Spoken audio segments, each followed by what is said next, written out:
Hi student, GID online class में आप सबका स्वागत है। और आज की क्लास में जानेंगे कि अकाउंटिंग में यानी कि जो जीएसटी पढ़ रहे थे, जीएसटी में टाइप्स ऑफ डीलर के बारे में, इसके बारे में टाइप्स ऑफ डीलर। जो कि याद रखिए, पिछली क्लास में आपको कुछ बताया भी था। टाइप्स ऑफ डीलर यानी कि डीलर कितने प्रकार के होते हैं। पहला क्या होता है, रेगुलर, और दूसरा कंपोजिशन। इतना क्लियर है ना। तो रेगुलर क्या है और कंपोजिशन क्या है, ये हम लोग समझ रहे हैं। तो सबसे पहले देखिए क्या रहा है रेगुलर। क्या कह रहा है, रेगुलर। तो रेगुलर में हमने बताया था ऐसे डीलर जिनका एनुअल एग्रीगेट टर्नओवर 1.5 करोड़ कराए, यानी कि 1.5 करोड़ रुपए से क्या होगा, ज्यादा होगा, उन्हें अनिवार्य रूप से क्या करना होगा, अनिवार्य रूप से जीएसटी में अपना रजिस्ट्रेशन जीएसटी की रेगुलर स्कीम में कराना होगा।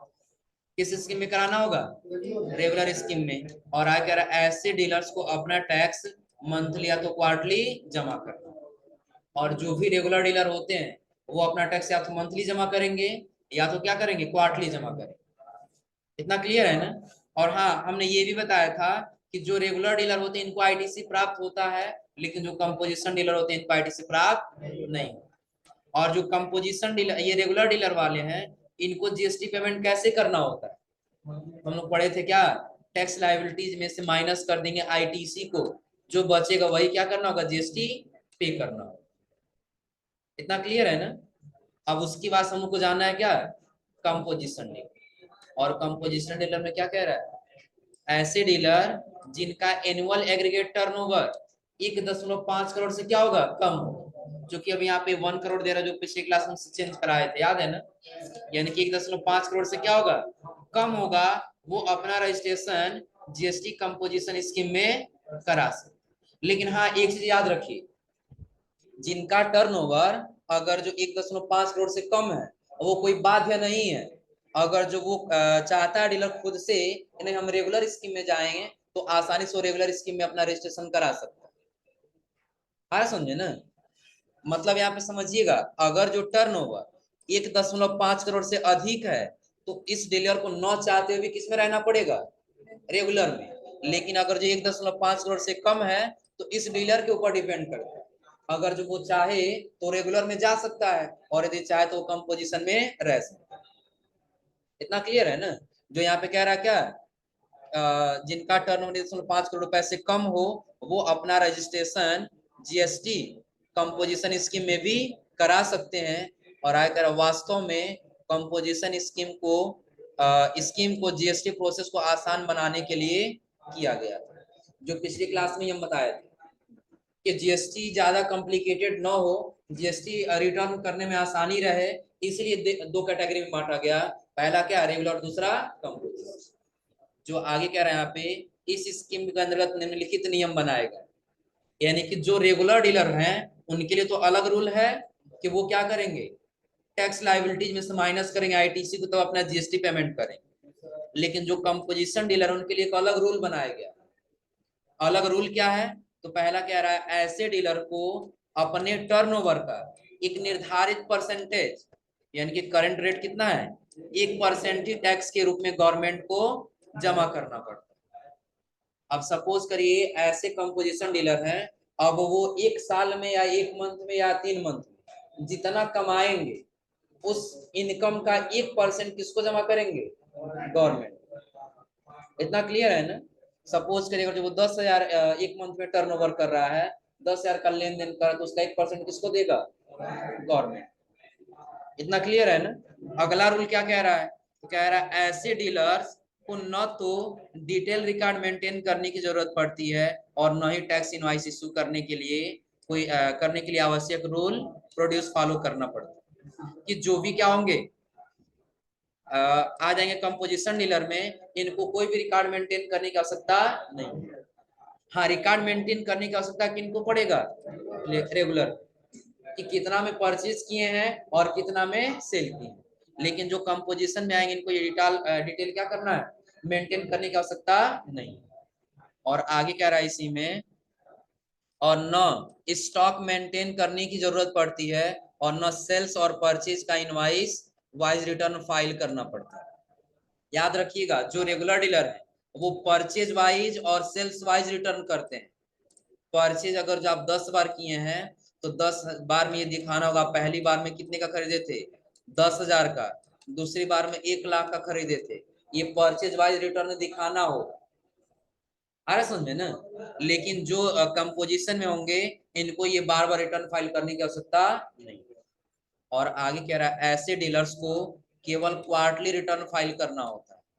और ये अपना रिटर्न फाइल कब करेंगे, बस क्वार्टरली करेंगे, मंथली ये नहीं कर सकते। और आगे कह रहा है ऐसे डीलर्स को आईटीसी प्राप्त नहीं होता, और जो भी कंपोजिशन डीलर में आएंगे इनको कोई आईटीसी प्राप्त नहीं होगा।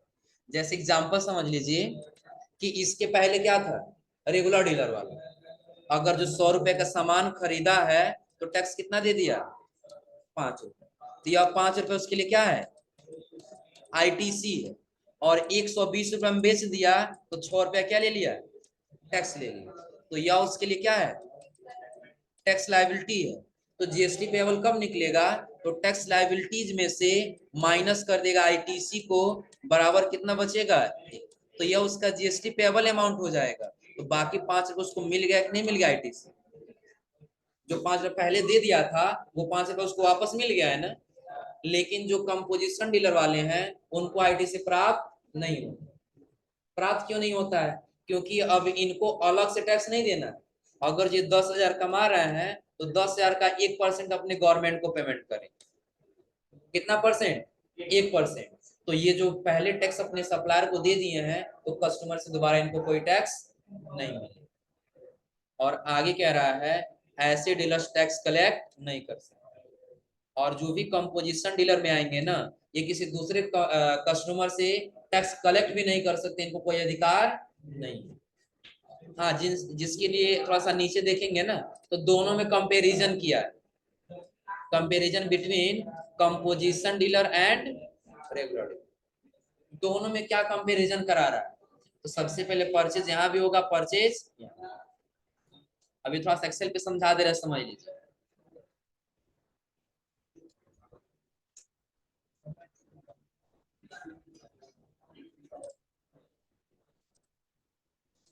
अब देखिए सबसे पहले हम ले लेते हैं क्या, एक तरफ कंपोजिशन डीलर, एक तरफ क्या ले लिए कंपोजिशन डीलर, और दूसरी तरफ रेगुलर डीलर। हम यहाँ पे दे देते हैं कि ये हमारा क्या है, comparison between composition dealer and regular dealer.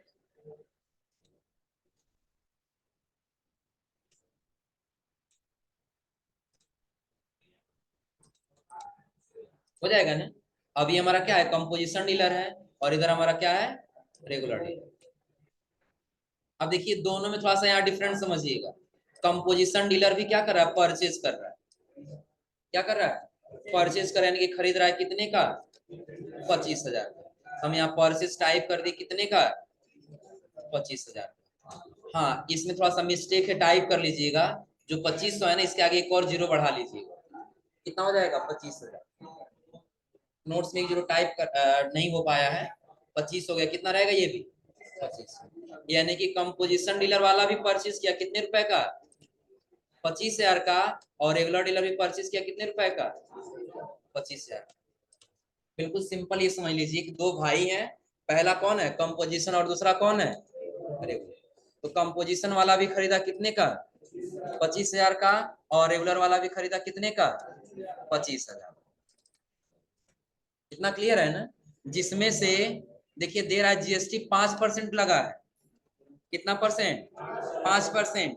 तो दोनों को 5% टैक्स देना है, कितना परसेंट, 5%। हम यहाँ दे दिए क्या, जीएसटी 5% यहाँ भी है और रेगुलर में 5% जीएसटी। तो 5% कैसे निकालना पता है ना, इक्वल टू करेंगे और यहाँ से परचेज को क्या करेंगे, मल्टीप्लाई कर देंगे 5% से, या तो डिवाइड 100 से करिए या तो परसेंटेज का सिंबल लगा दीजिए, तो कितना निकल जाएगा, यानी कि 25,000 का 5% कितना होगा, 1250। यहाँ भी कितना हो जाएगा, इक्वल टू 25,000 मल्टीप्लाई का सिंबल, हो जाएगा ना। फिर कितना परसेंट, 5%। ये भी कितना हो जाएगा, 1250। अब आगे इसमें दे रहा है कंपोजिशन डीलर का टोटल कॉस्ट कितना पड़ रहा है, तो कंपोजिशन डीलर का यहाँ पे टोटल कॉस्ट आ जाएगा, जो देखिए टोटल इक्वल टू, दोनों को क्या करेंगे, सेलेक्ट कर लेंगे, हो जाएगा ना। ये कंपोजिशन डीलर के लिए है, ये किसके लिए हो जाएगा, रेगुलर के लिए। बस यहाँ कंपोजिशन घटा क्या कर लेते हैं, रेगुलर कर देते हैं।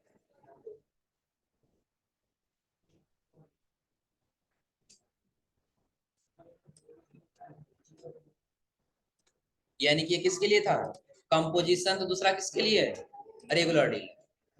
अब रेगुलर डीलर का कास्ट कितना पड़ जाएगा, equal to 25,000 purchase plus 5% GST. तो दोनों का लगभग सेम आ रहा है ना, दोनों का कितना आ रहा है, सेम। जिसमें आगे कह रहा है कि दोनों क्या रखेंगे, मार्जिन रखेंगे, दोनों क्या रखेंगे, मार्जिन। टाइप करते समय मिस्टेक हुआ है, एक तरफ कंपोजिशन है, दूसरी तरफ क्या है, रेगुलर। आ रहा समझे ना, तो काट करके इसको रेगुलर लिख लिया ताकि कंफ्यूजन ना हो जाएगा ना। अब चलिए आगे देखिए, दोनों कितना परसेंट मार्जिन रखेंगे, 10%। अब मार्जिन क्या है कि अगर हम ये मान लेते हैं कि जो कंपोजिशन डीलर है परचेज कितने का किया, 25,000 का, 5% क्या दे दिया, टैक्स दे दिया, जीएसटी दे दिया, तो टोटल वो कितना में खरीद के लाया है, 26,250। तो अब इस पे 10% वो मार्जिन रखिएगा, तब जाकर के उसको सेल करेगा, अपना प्रॉफिट रखेगा ना। तो कितना परसेंट मार्जिन रख रहा है, 10%। और ये 10% दोनों लोग रखेंगे, कौन कौन, रेगुलर भी और कंपोजिशन। अब थोड़ा सा डिफरेंट यहाँ देखिएगा, जब हम यहाँ पे निकालेंगे तो यहाँ हम टोटल कास्ट पर ही निकालेंगे, कितना हो रहा है, 26,250। इसलिए क्योंकि रेगुलर कंपोजिशन डीलर को आईटीसी प्राप्त नहीं होगा, क्या प्राप्त नहीं होगा, आईटीसी प्राप्त नहीं होगा। इसीलिए जो हम 10% मार्जिन निकाल रहे हैं वो किस पे निकाल रहे हैं, टोटल कास्ट, जो डीलर आया कंपोजिशन का ना कास्ट, उसी पे निकाल दे रहे हैं। मल्टीप्लाई कर दे कितना परसेंट से, 10%, 26-25 आया है ना। और जब यहाँ पे आएंगे तो इसको तो ये 1250 बाद में मिल जाएगा ना, आईटी से प्राप्त हो जाएगा। तो जब यहाँ पे हम निकालेंगे 10%, तो मार्जिन हम ये कास्ट पे नहीं लगाएंगे, बल्कि वो मार्जिन किस पे लगाएंगे, परचेज। खरीदे हैं तो आपको उस पे टैक्स नहीं जोड़ना है, क्योंकि वो टैक्स आपको बाद में मिल जाएगा। यानी कि यही आपका इनका क्या हो जाएगा, आईटीसी हो जाएगा। ये क्या हो जाएगा, आईटीसी, जो बाद में इनको प्राप्त हो जाएगा। तो जब यहाँ पे मार्जिन में आएंगे तो रेगुलर वाले किससे करेंगे, परचेज, मल्टीप्लाई करें कितना, 10%। इनका कितना निकल के आ जाएगा, 25। क्लियर है ना। क्योंकि आगे देखिए, जो कंपोजिशन डीलर वाला ये टैक्स भी नहीं लगाएगा, क्योंकि इसके पहले भी हम लोग रूल में पढ़े हैं कि ऐसे डीलर टैक्स कलेक्ट नहीं कर सकते। लेकिन रेगुलर डीलर वाले तो कलेक्ट करेंगे ना, ये तो कलेक्ट करेंगे ना। तो यहाँ पर जब हम आएंगे तो अगला देखिए कह रहा है सेल प्राइस तब कितना हो जाएगा। जो कंपोजिशन डीलर है परचेज किया था कितने का, 25,000 का, 1250 क्या दे दिया, जीएसटी दे दिया, तो टोटल कितना में खरीद के लाया था, 26,250, जिसमें से वो 2,625 रुपये अपना मार्जिन रख रहा है, एक्स्ट्रा कमा रहा है उस पे। तो टोटल कस्टमर से कितना लेगा वो अमाउंट, 28,850। कैसे, तो देखिए सेल प्राइस का कितना निकल जाएगा, हम निकाल लिए सेल प्राइस। सेल प्राइस के लिए इक्वल टू, कितना में खरीदा है वो, 26,250 इतना ही में खरीदा है ना, प्लस ये कितना मार्जिन रख रहा है, 26-25, इंटर कर लिए। टोटल ये कस्टमर से कितना लेगा, 28,850, यही अमाउंट आ रहा है ना।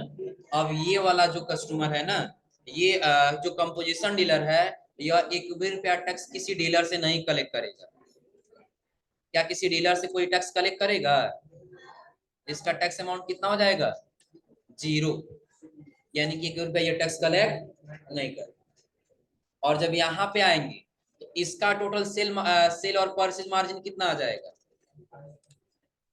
उसके लिए हमको टैक्स नहीं जोड़ना है, इसमें क्या जोड़ना है, परचेज और प्लस ये अपना मार्जिन कितना रखे हैं 25, कितना आया है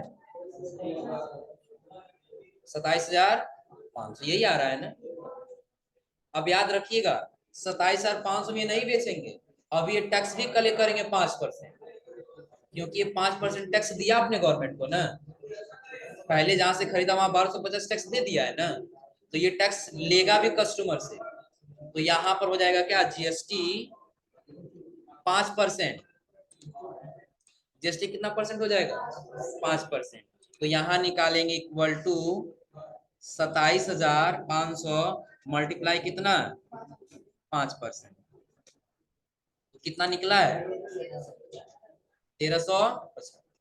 अब यही सेल करते समय जीएसटी कलेक्ट कर रहा है ना, तो सेल करते समय जो टैक्स अमाउंट कलेक्ट करते हो हमारा क्या होता है, आईटीसी होता है, टैक्स लायबिलिटी होता है।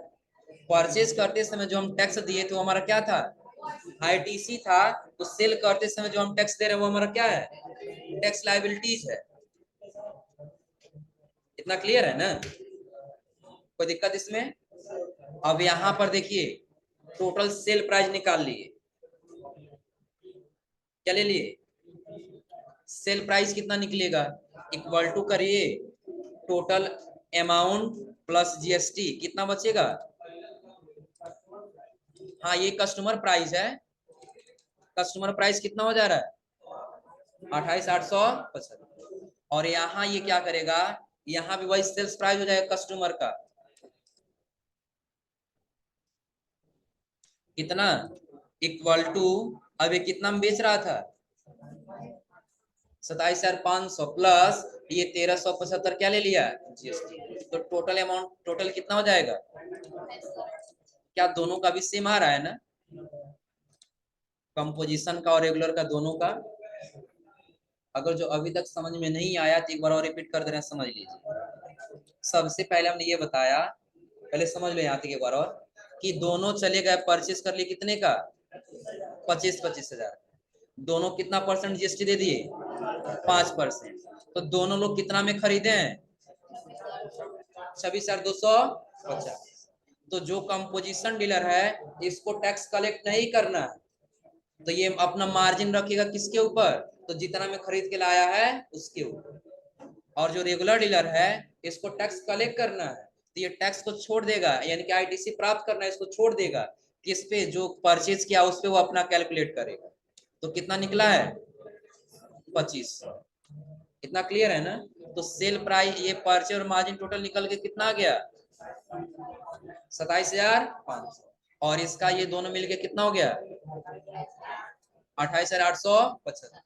तो जो कंपोजिशन डीलर ये टैक्स कलेक्ट नहीं करेगा, इसलिए इसका अमाउंट क्या है 0 है। लेकिन जो रेगुलर डीलर है वो टैक्स कलेक्ट करेगा, इसका कितना है 1,375। तो ये इसका दोनों मिलके कितना हो जाएगा 28,875, और जो रेगुलर वाला उसका भी कितना होगा 28,875। दोनों ने सेल किया कस्टमर से, अब दोनों ने, किसी ने एक्स्ट्रा अमाउंट नहीं लिया, कंपोजिशन ने भी उतना ही लिया है और रेगुलर ने भी उतना ही लिया, आ रहा समझ में ना। लेकिन देखिए अब बारी आ जाती है किसकी, जीएसटी पेमेंट करने की गवर्नमेंट को, आ रहा समझ में ना। तो जो कंपोजिशन डीलर है, कौन कंपोजिशन डीलर, तो जितना कमाया उसका 1% किसको पेमेंट करेगा गवर्नमेंट को। और रेगुलर डीलर का क्या था कि टैक्स लायबिलिटीज में से माइनस करेंगे किसको, आईटीसी। हम लोग यही पढ़ते हुए आ रहे हैं ना। तो यहाँ पर हम क्या किए, ले लिए क्या, जो टैक्स पेएबल है वो टर्नओवर का कितना परसेंट 1% रहेगा, कितना परसेंट रहेगा 1%। अब 1% निकालना है, इक्वल टू करेंगे और 28,875 क्या करेंगे मल्टीप्लाई करेंगे कितना से 1%, क्योंकि जो कंपोजिशन वो जितना टर्नओवर कर लिया है ना उसका 1% किसको पेमेंट करेगा गवर्नमेंट को। तो कितना अमाउंट आ जाएगा 288.75 रुपए। नोट्स में 89 दिया गया होगा, वो इसलिए क्योंकि इसमें राउंड ऑफ लगाया जाता है, आ रहा समझे ना, कहाँ 75 दिया जी। तो ये टोटल कितना टैक्स पे करेगा कंपोजिशन वाला, कंपोजिशन वाला कितना पे करेगा? हाँ वही 289। तो रेगुलर डीलर वाला कैसे पेमेंट करेगा? हम लोग पढ़े हैं, इसका रूल क्या था? Tax liability minus ITC. तो जब यहाँ पे आएंगे, इसका भी हेडिंग ले लिए। इसका हेडिंग क्या था? तो परचेज करते समय ये कितना टैक्स दिया था? सेल करते समय मान लिया कितना ले लिया? 1375 माइनस परचेज करते समय कितना दिया था? 1250। जो परचेज करते समय दिया था ये तो इसके पास रह जाएगा, और जो एक्स्ट्रा अमाउंट लिया है कितना? 125, यही किसको पेमेंट करेगा? गवर्नमेंट। इतना क्लियर है ना? समझ में आ रहा है? ये कंपोजिशन कितना कर रहा है भाई? 289 और रेगुलर 125। आ रहा है समझ में ना? तो दोनों में क्या डिफरेंट ये समझ आ रहा है ना, कि अगर जो जो कंपोजिशन है वो टैक्स कलेक्ट नहीं कर रहा है, लेकिन जो रेगुलर है वो टैक्स कलेक्ट कर रहा है। तो आप लोग शुरू से ही पढ़ते हुए आ रहा है कि जब अगर हम सेल करते हैं और सेल करते समय कुछ टैक्स कलेक्ट कर लेते हैं, हमारा टैक्स लायबिलिटीज होता है, पढ़े हम लोग ना। और अगर जो परचेज करते समय यदि हम कोई टैक्स पे करते हैं, वो हमारा क्या होता है? आईटीसी होता है। तो आईटीसी को हम माइनस कर दे किससे? Tax liability. टैक्स लायबिलिटीज कितना था? 1375, और आईटीसी कितना था? 1250। माइनस कर दिया, हम कितना एक्स्ट्रा लिए उससे? 125। तो कस्टमर से 125 एक्स्ट्रा लिए हैं, वही हम अपने गवर्नमेंट को क्या करेंगे? पेमेंट। अब क्लियर हो रहा है ना? कोई दिक्कत इसमें? तो यहां तक ध्यान दीजिएगा। अभी तक हमने आपको सिर्फ बताया टाइप्स ऑफ डीलर। डीलर कितने प्रकार के हो गए थे? रेगुलर डीलर और कंपोजिशन डीलर।